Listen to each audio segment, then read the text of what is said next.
Thank you to our Tefillah team members, and as we begin our service of afternoon worship, we recognize that for Jews around the world, it is traditional to hear the story of Jonah read as the Haftarah at the afternoon Yom Kippur service. While this today is not a formal liturgical service, the themes of the book of Jonah will amplify and echo in the stories of the people who will be speaking. Today you will hear from three individuals who have lived a part of the legend of Jonah. Their stories, I believe, will inspire you. Now, the book of Jonah begins as the prophet is being instructed by God to tell the sinners of a town called Nineveh that they are doomed. Jonah is just a regular guy, one of us. He's faced with the biggest challenge of his life, and what does he do? He refuses to accept the job. He runs away. He was a simple man. Instead of taking on the role of prophet, Jonah found his way to the port city of Jaffa, and he boarded a ship. Unfortunately, it wasn't the end of his worries. A storm was brewing in the Mediterranean. The boat was about to capsize, reflecting the angst that was inside Jonah's soul. Realizing that he was the reason for the stormy seas, the crew throws him overboard, and as you know, he is swallowed up by the famous whale. It is in the belly of that whale that a moment of clarity comes. Jonah prays to God. Adonai sefatai tiftach. O God, open up my lips. Open my lips that I may sing your praise.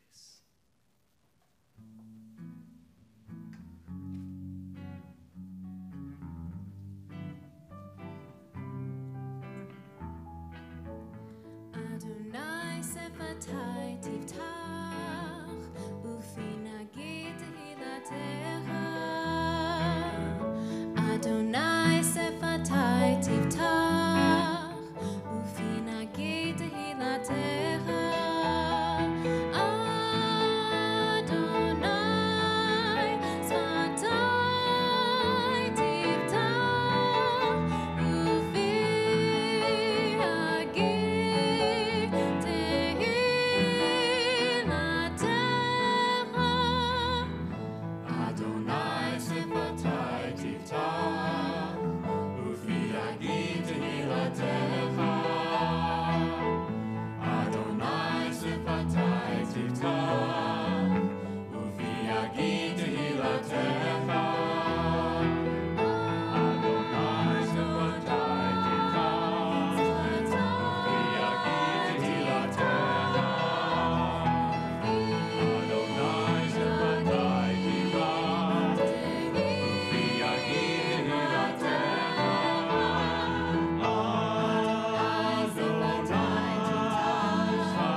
God heard Jonah's prayers and answered.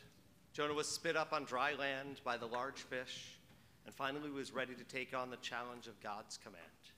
He preached a message of repentance, and surprisingly, the people of Nineveh listened. Our first presenter today, Jason Eisenberg, was also, for a time, in the belly of the whale. Like Jonah, moments of clarity and prayer have come into focus for him during these past 12 months. I believe his story is one that we are meant to hear and understand. There's something prophetic about his message. So it is my honor to introduce you to Jason, a friend, a father, someone just like us.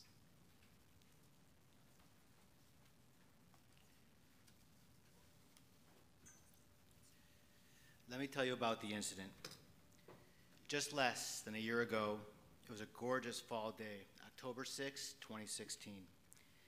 I suffered what was called sudden cardiac death. It's where your heart beats so fast that it's not actually pumping any blood through your body. You usually only have a few minutes.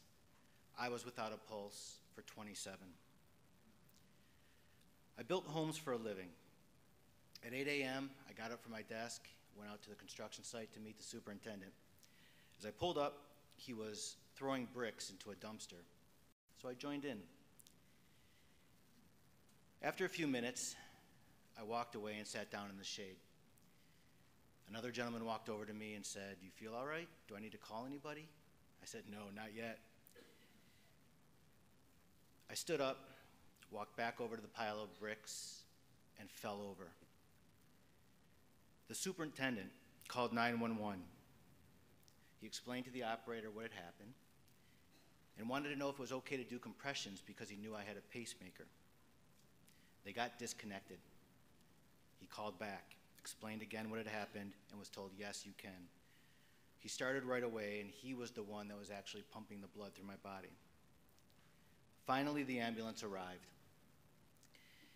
The first responders took over, put me in the ambulance, and on the way to Botsford, they shocked my heart, but nothing happened. They shocked it again, nothing happened.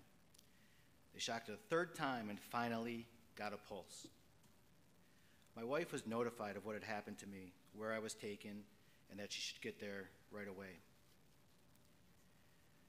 Not really understanding the magnitude of what I'd gone through, she called Dr. Singer, who was on staff at Botsford but working in his office that day. He canceled his entire day and rushed over to the hospital. Danny and I grew up together. He's my good friend, as well as my wife's neurologist. When my wife arrived at the hospital, she was told they were doing everything they could to save me. They wanted to cool my body to a freezing temperature and try and preserve my brain tissue, as well as my other organs. They wanted to put me into a medically induced coma, and none of this made sense to her. Danny helped my wife understand the news that she was receiving and helped her make these extremely tough decisions. Much to the amazement of my doctors and nurses, miraculously, a few days later, I came to. Even though I thought it was 1997, I could recognize people, I could walk, I could talk, and sort of feed myself. I was transferred to St. Joseph in Pontiac. I received an ICD, an implantable cardioverter defibrillator. It's a remarkable piece of technology, smaller than a deck of playing cards, implanted in my chest. It's my own device, so when my heart beats out of control, it will deliver a shock. All of those details were told to me. I don't remember a thing from a week prior to, up to receiving the defibrillator. Friends would come and visit, and they would say to me, "We saw you at Rosh Hashanah services, you looked fine." And I don't even remember being at Rosh Hashanah services. No offense, rabbis.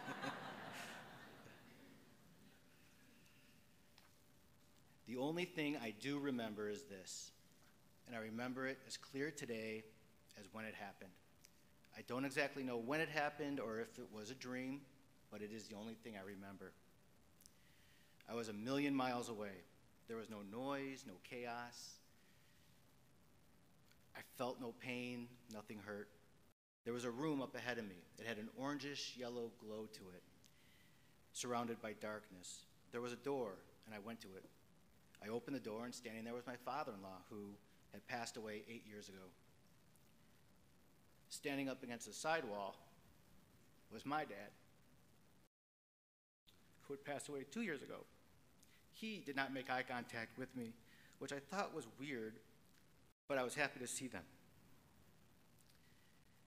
I looked inside the room, and there was just a lot of energy. There were no other recognizable figures or shapes, just a lot of energy. The room was peaceful. It wasn't scary. It was actually very comforting. So I made my way in, and my father-in-law stopped me. He said, "It's not your time yet," and slammed the door.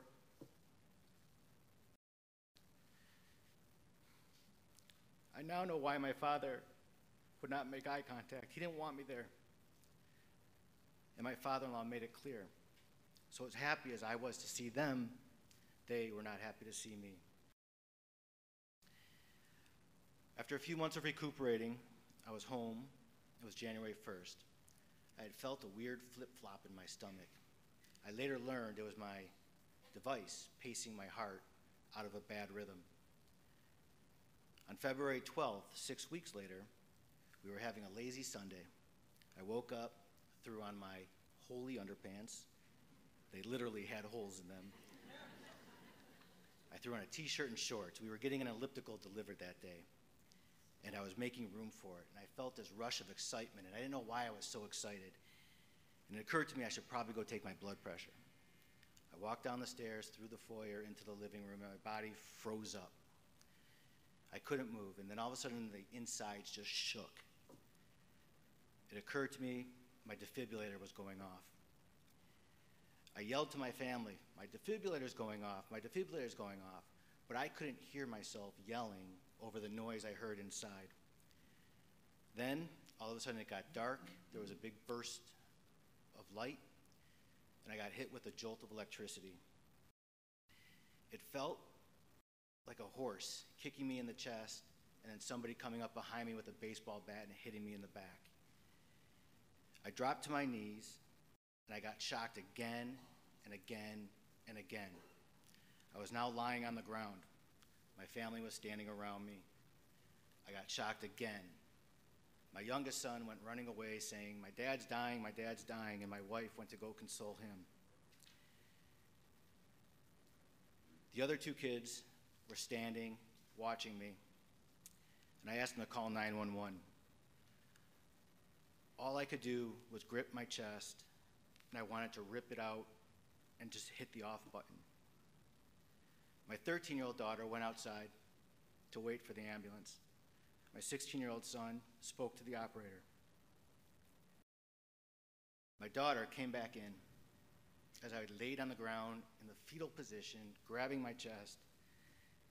She looked at me and said, "Dad, I just want to let you know I love you." I thought to myself, oh no, this isn't it.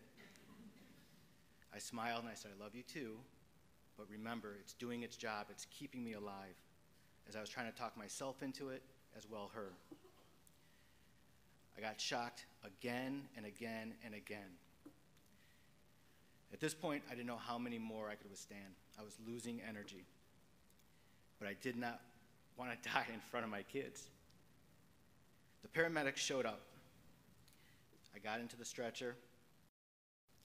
They were wheeling me out of the house onto the front porch. Standing there was my son, Will. I stopped the paramedics, and I said, hold on, I didn't know if this was the last time I was going to see him, let alone talk to him. So I wanted to leave him with some sage advice, something he could take with him forever. I said, "Will, it's true what they say. Always wear clean underpants." You just never know. And he looked at me, and I said, "That's all I got." The rest of the family came out. We said we loved each other, and I was put into the ambulance. I remember looking out the little square window in the back of the ambulance, just trying to catch a glimpse of the sky or a tree. I didn't know if it was going to be the last thing I would see, and I certainly didn't want it to be the inside of the ambulance. And as it turns out, my device went off 18 times, which is ironic. It's Chai to life. All 18 were life-saving events. I was transferred from St. Joseph up to U of M. And after numerous tests and procedures, I learned I have a disease called cardiac sarcoidosis. It's a condition where the body causes inflammation in the heart, resulting in scar tissue. The heart sends out an electrical message, it hits the scar tissue, bounces off, makes the heart beat out of control, which makes the defibrillator go off. So needless to say, this has been life-changing. I now have a 3-inch binder that goes with me everywhere labeled Jason's Heart Binder, and it's filled with test results from 3 different hospitals. My weeks are filled with doctor appointments, and my days are broken down into what time I take my pills. I'm trying to deal with the fact that I take over 20 pills a day just to keep me alive. Some of the medicines make me dizzy and lightheaded, some have made me gain weight, and most wreak havoc on my physical self. I'm not allowed to drive. I don't run up and down the stairs anymore. My immune system is shot, and I carry around Purell in a pill case all the time. I can't play sports. I'm on a low-sodium diet, and I can't go through metal detectors. I'm not the happy-go-lucky person I once was. I'm not the father nor husband I used to be. It is getting better, but it's far from where I was. I'm nervous and hyper-aware of my body and every heartbeat. All of my thoughts revolve around my health and my heart, and it is truly exhausting. To date, I have been shocked 19 times and paced out of 3 bad arrhythmias. I'm certainly not ready to die, but I no longer fear death. What bothers me most is what I would be leaving behind. It wouldn't be fair to my wife and my kids and my family. But what I learned is my wife is a badass warrior who can handle a lot more than she ever thought she could. I certainly put her through the ringer this past year. And every once in a while, we still manage to smile, to joke, maybe even laugh. My kids, I've learned, are rock stars. They unfortunately have had to grow up quicker than expected and take on more responsibilities than necessary. I make sure I'm more patient with them. I make sure I'm open and I'm honest in my conversations. And I try and end all my conversations in a positive note, so that way, if it is the last thing we talk about, at least it'll be positive. I have learned that my family, my brother-in-laws, sister-in-laws, brothers, mothers, will bend over backwards when called upon. I have learned that doctors who are not even my doctors are available anytime, day or night, without question. I have learned that our community, whether it be the Jewish community, my soccer community, or our friends in the community, are there to help with late-night emergencies, dinners, or simply words of support. I often think, why would God do this to me? Not in a woe is me kind of way and feeling sorry for myself, but why? Did I not donate enough? Did I not volunteer my time enough? Was I not nice to somebody that I should have been? But then I thank God, because I realize how lucky I am, because there's more that I can do than what I can't do. Plus, I've been given the gift of time a whole nother year. When I was a kid, I believed in God. It was what I was taught. I actually thought he looked like the guy on the Pringles can.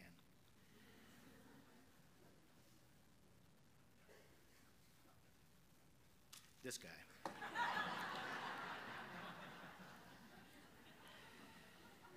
But as I got older, I began to doubt that there was an actual God. I would think to myself, the human body, it's so complex. How could one being create it, let alone the universe? And science has taught us there are universes upon universes. And what about all the bad things that happen in our own world? Why would a God let those things happen? I became more cynical as I got older and less of a believer.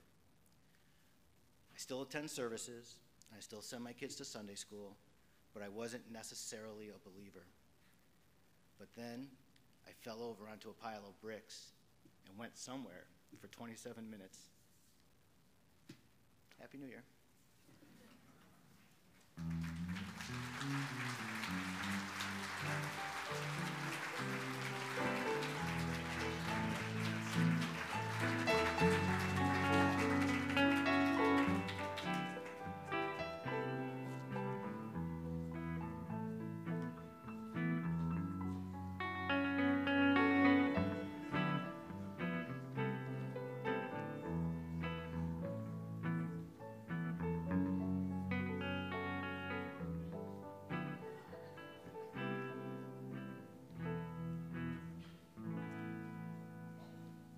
This is for Darcy's sake. You may have noticed Rabbi Yedwab gave a big hug.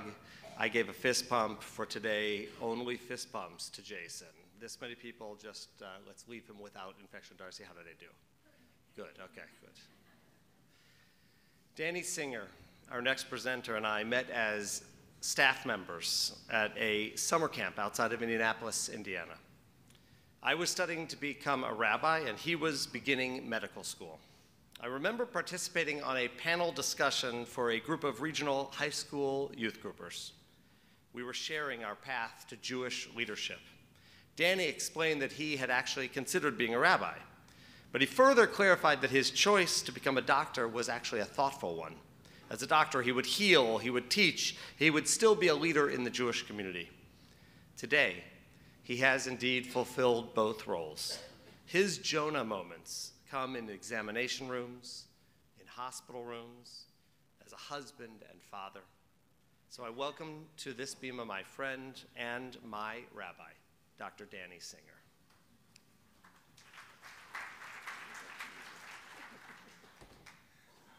Jason, I knew I should have gone first. So it's true, it was a long time ago where Rabbi Bennett, we called him something else back then, about 25 years ago, and who would have thought that after all this time, I would be up here speaking on Yom Kippur next to my old friend. A lot has changed since then, our families, our careers, our hairlines. And yet there are still a lot of ways that our professions are very similar. We both teach, we both speak. I call my talks lectures, and you call your talks sermons, but you get the idea. And like a rabbi, I often get calls from friends asking advice. Sometimes it's medical and in my field, and sometimes it's medical and outside my comfort zone. As an example, most colds are viral and do not require antibiotics. And thankfully, infrequently, I get a call like I got from Darcy, Jason's wife last year. I acted in a way any friend would when receiving a distressing call from someone they care about. I do feel like that as a doctor, I get to do amazing things. And sometimes that means just being there for your friends. I feel very fortunate, though, that those kinds of calls do not occur very often. So I want to tell you what I do on a regular basis. I often get asked, what does a neurologist do? So let me explain it to you like I did at 8th grade career day when my boys were in middle school. I treat disorders of the nervous system. The central nervous system, which is comprised of the brain and the spinal cord, the peripheral nervous system, the nerves and the muscles, and the autonomic nervous system, the part of the nervous system that helps things happen automatically. I treat patients who have diseases like strokes and migraines, epilepsy, multiple sclerosis, Alzheimer's disease, Parkinson's disease. I see patients in the hospital who have had lack of blood flow injuries to their brain. Neurologists use a wide range of tests and treatments to help patients and families navigate through what is often very scary and life-altering diseases. I, like Jonah, often have to deliver bad news. Doing this in a caring and understanding way helps me fulfill some of my rabbi goals that I had when I was younger.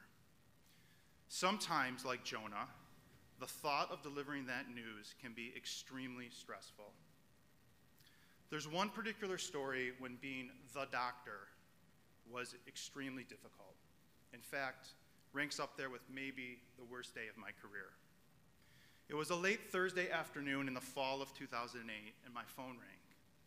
It was a friend of mine who told me that he had a spell while walking down the steps at his office.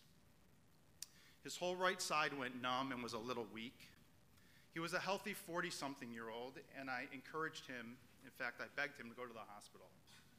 He said that he was doing better now and he didn't want to go, and we agreed that he would meet me in my office the next day. When I saw him, I thought that maybe he had a TIA, a warning sign for a stroke, or perhaps an electrical problem in the brain, what we call a partial seizure. I ordered an MRI scan of his brain that was completed the next morning, a Saturday morning. As a side note, when I received the call at 10 a.m. with his results, he was on the soccer field coaching his son and my son. I received a call from the radiologist, and it was a brain tumor. It was pretty big, and there was swelling. Honestly, it didn't look good. I could barely speak. How was I going to deliver this news? Could I go to his house with his wife and young children there and sit at their kitchen table? Should I invite him over my house? I was totally paralyzed. I finally came up with a solution. At that time, Who Wants to Be a Millionaire was a popular TV game show, and I did what the contestants did on the show when they got themselves into trouble. I used a lifeline. I phoned a friend. I called the neurosurgeon who at the time was the chairman of the Hermelin Brain Tumor Center at Henry Ford Hospital. His response to me that Saturday morning was, "You are not going to deliver the news to your friend. I am." We met with the patient and his wife at my office that afternoon. His treatment began on Monday. That was one of the biggest gifts I ever received from one of my colleagues. Fast forward 9 years this November 1st. I am so happy to report that David has defied the odds. I pray this new year brings ongoing health to him. Thus far, I've talked about what I do. I treat neurological conditions. I've talked about how I do it.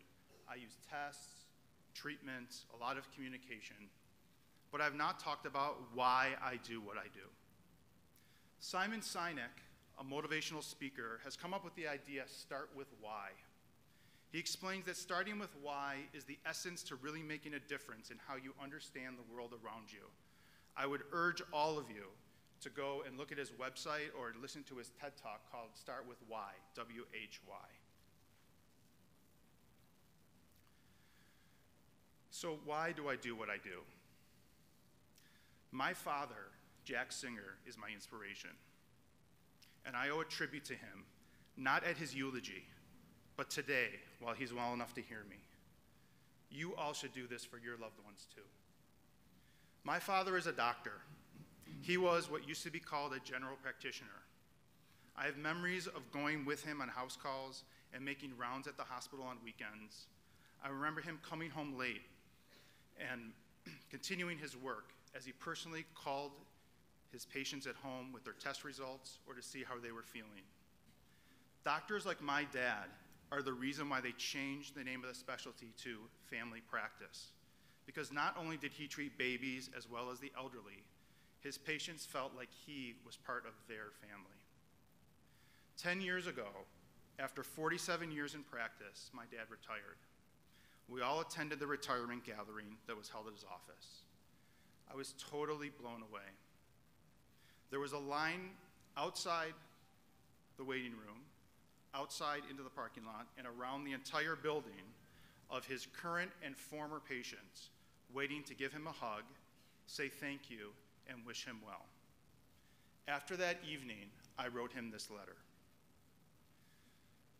Dear Dad, it is not often that a young doctor gets the kind of lesson that I received from you at your retirement party. As you know, medical training is fantastic at teaching how to take a history and perform a physical exam. But what I witnessed was a true teachable moment that could never make it to the classroom or the bedside. It was amazing to see that your patients had trouble verbalizing the love and respect they have for you. They view you as their friend, their confidant, their caregiver, and sometimes even their bad comedian. I inherited that from him too. These are qualities that unfortunately are sometimes hard to find in the 21st century doctor. I can only hope that as my career continues, I exude a few of the qualities that you have shown your patients all these years. I love you, Danny. There is a famous quote that states, "Every patient carries her or his doctor inside." This is my why, the legacy that my father has passed on to me. The how and the what are just the means to get there. Gemar Khatima Tova.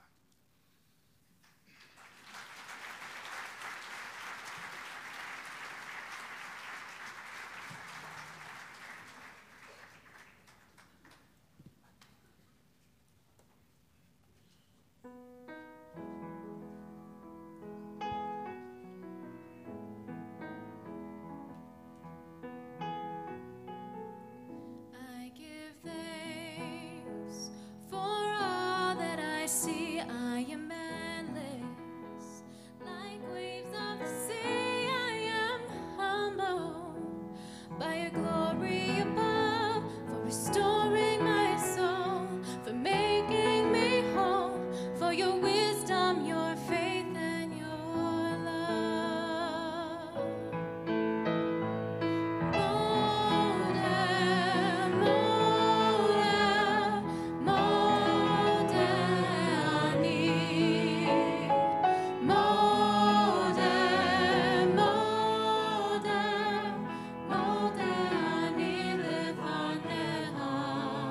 I give thanks for all that is me. I am boundless, majestic and free. I am grateful for the gift of this day, for my body and mind, for the spirit to find all these blessings abounding, I pray.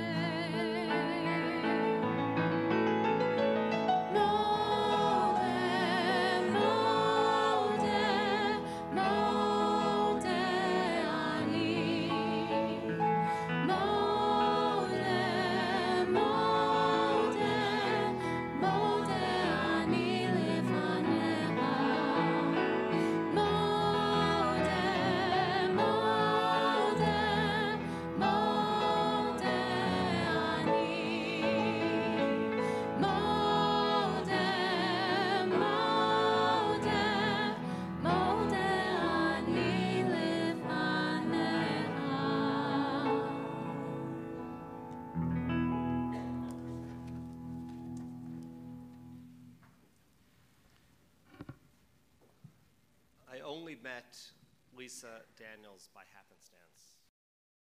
I was called by the Ira Kaufman Chapel to officiate at a tragic funeral for a young man in our community. As it turned out, that young man, Jamie, had been a student in a class that I taught at the Jewish Academy.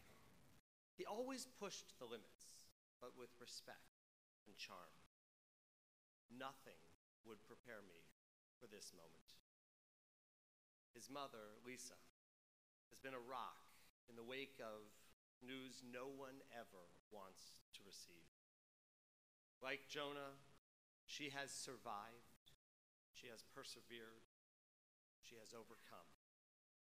Her story is one that all of us need to hear, to understand. So welcome, Lisa Daniels.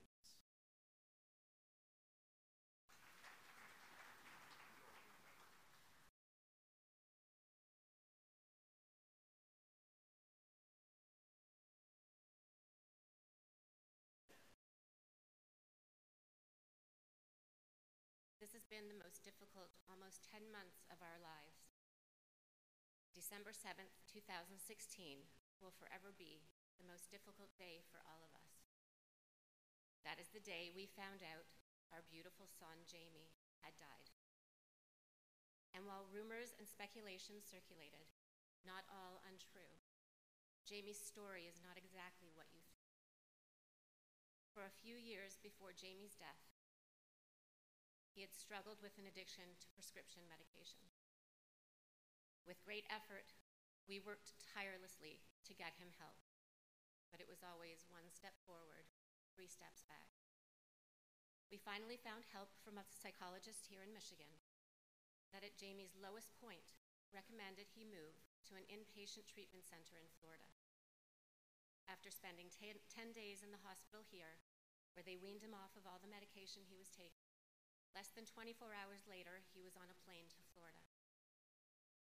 He was to spend a few weeks at the inpatient treatment center, then move into a sober living home. With guidance, he'd attend outpatient treatment meetings, be routinely drug tested, and be expected to find a job and acclimate himself back into society, clean and sober. Don't get me wrong, he did push back a little. He was not one for taking orders from strangers, but Jamie followed that path as he was supposed to. Jamie was in Florida for 7 months. We had high hopes of his being a success story of sobriety, but it wasn't to be. It took us almost 8 months to put the pieces together. With the help of the state attorney in Florida and his special drug task force detective, we have now learned that what has become a billion-dollar broken recovery industry often involves corruption and criminal activity, and took Jamie's life. Florida has become the recovery capital with over 400 sober living homes in Palm Beach County alone. These homes are linked with outpatient treatment programs, doctors, and labs.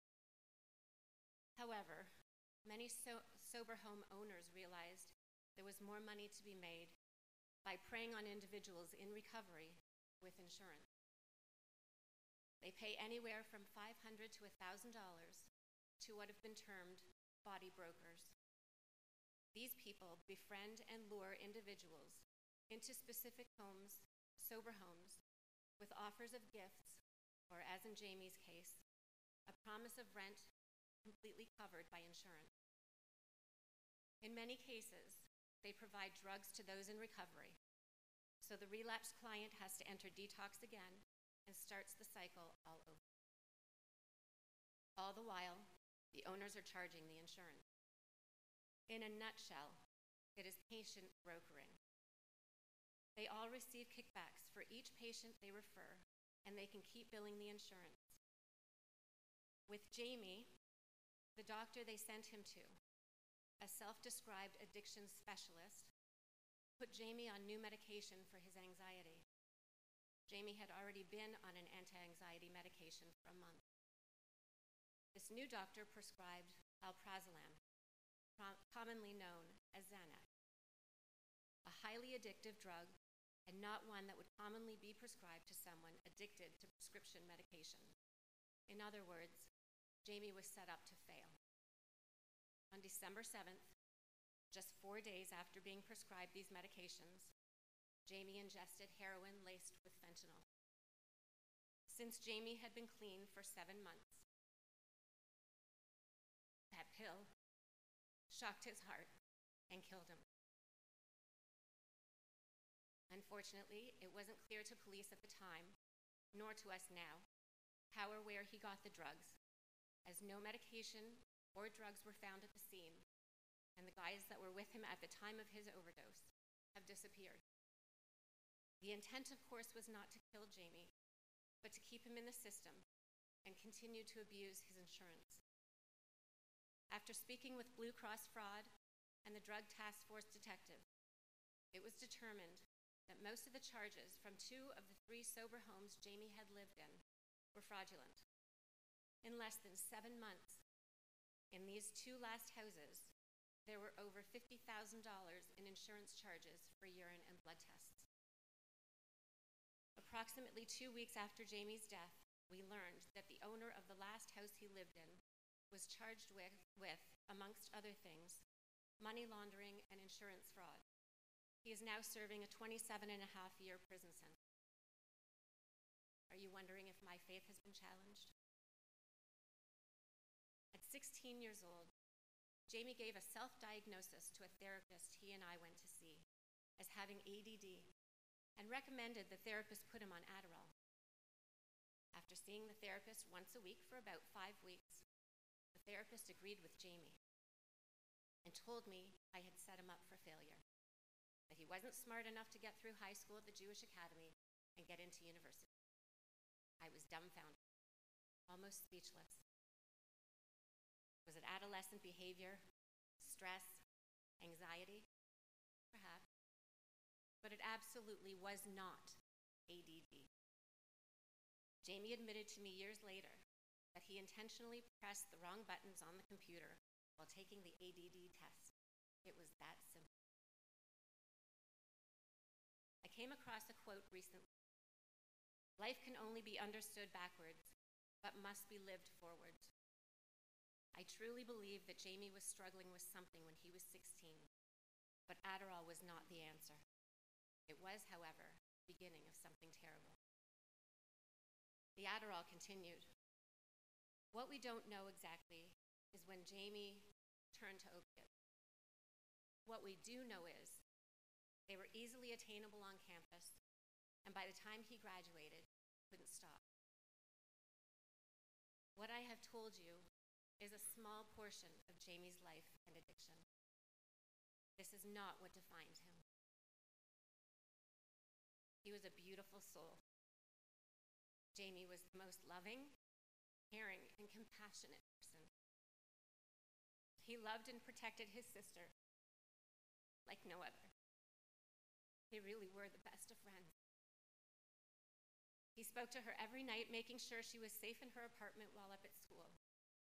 He regularly called his bubby just to chat. And no matter what, when you spoke with him, he always ended a phone conversation with, "Love you." He would help anyone at any time. And hearing the stories after his death of how he positively impacted the lives of some of his friends was incredible. An old friend of Jamie's wrote a letter to us, distraught upon hearing of Jamie's death, and in the letter said that during a very low point in his life, Jamie actually saved him from committing suicide. All these years later, this person is leading a happier, healthier life, which he said he owed to Jamie. Jamie was smart, creative, and a great writer. He not only graduated from the Jewish Academy, he graduated from Michigan State too. So my answer to you today is this. My faith in God has been challenged, but not my connection to Judaism. During the months of July and August in 2016, I remember speaking to Jamie and actually found a calm in his voice. He seemed at ease. It turned out he was going to shul. Many Fridays after work, he said he found a shul to go to for a meeting. Prior to the meetings, he would have Shabbat dinner and Havdalah. He stayed with the rabbi, and they attended meetings together. Not all the attendees were Jewish, but it seemed that he finally found a place where he fit in. I can understand that. With no disrespect to anyone going through this with a loved one, I sat at a meeting in Pontiac a few weeks ago with parents of other addicts. I told them Jamie's story. I couldn't relate to what the leader of the meeting was saying to me. It wasn't familiar. While I appreciated their well wishes, it didn't help me. Jamie is one story of many, but a story that has to be told to help make a change. Those of you or people you know who may be facing this need us, this Jewish community, to open up, forget the stigma of what you thought an addict is. People all around you are struggling and need our help as a community. That is the first step. Let's be a community that rallies together to help our kids, mothers, fathers, grandparents. This opioid epidemic doesn't discriminate. Everyone is vulnerable. And until we step up as a Jewish community, we're going to lose a lot. On behalf of my family, we wish you a sweet and healthy year. Marcha Katimat.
Rivers turn dry, earth to mud, and we sweep up the scattered debris.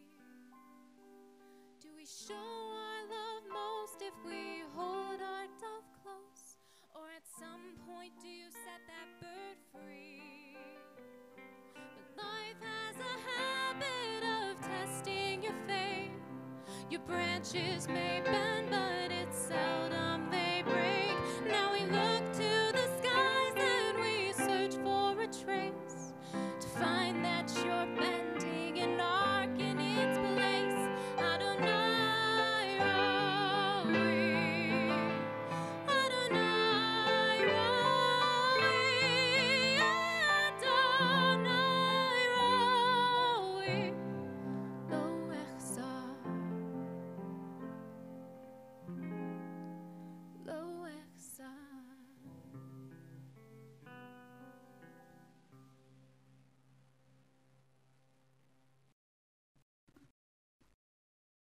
Today we have heard the message of Jonah in so many different ways. We've heard challenge, we felt the pain.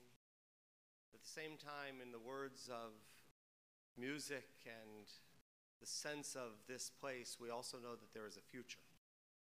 Rabbis argue about what the purpose of the story of Jonah really is.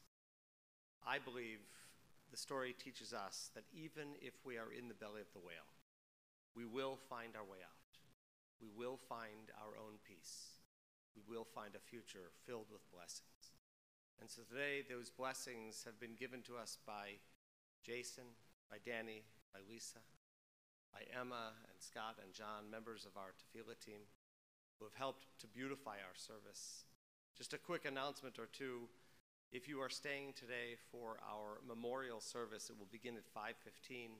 We're going to let the children's service that's in the sanctuary now exit from the sanctuary before letting all of this room in. The actual memorial service and Neila service begins at 5:15. Today I pray that all of us will be blessed with a life filled with good things. I pray the words of our final song, I pray.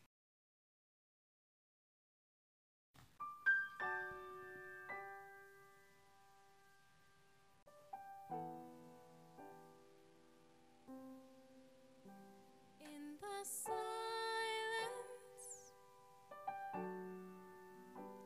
in the darkness, I pray, I pray.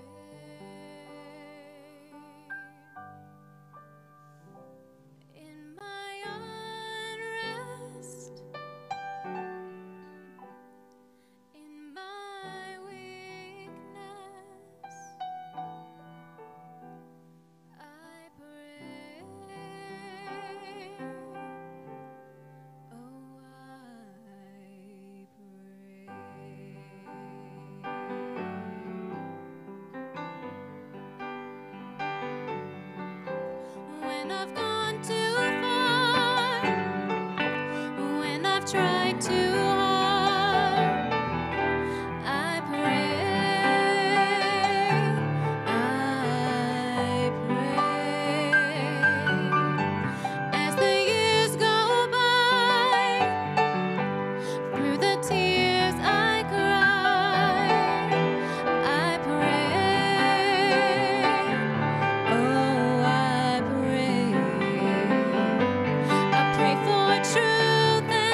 silence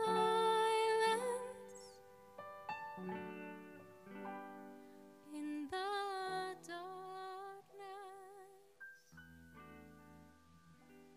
I pray, oh Lord, I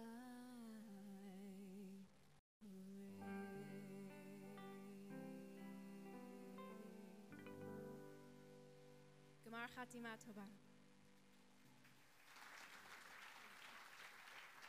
A year from now, I will not remember the sermons I heard. I won't remember the sermon I gave, but I will remember those 3 Mincha moments. Jason, you made me cry, and Danny, you should have been a rabbi. I'm still not, don't understand this whole thing. And Lisa, Jamie grew up in our home, and I miss him truly every day, but what you just did for all of us really gave us a way to take that and turn it into something that is holy, that is sacred. So these moments we will not forget. We will not forget them. I just want you to know that just in a second, you have 3 options. You can go through that door into the sanctuary. You will have a seat in the Yizkor Nila service there.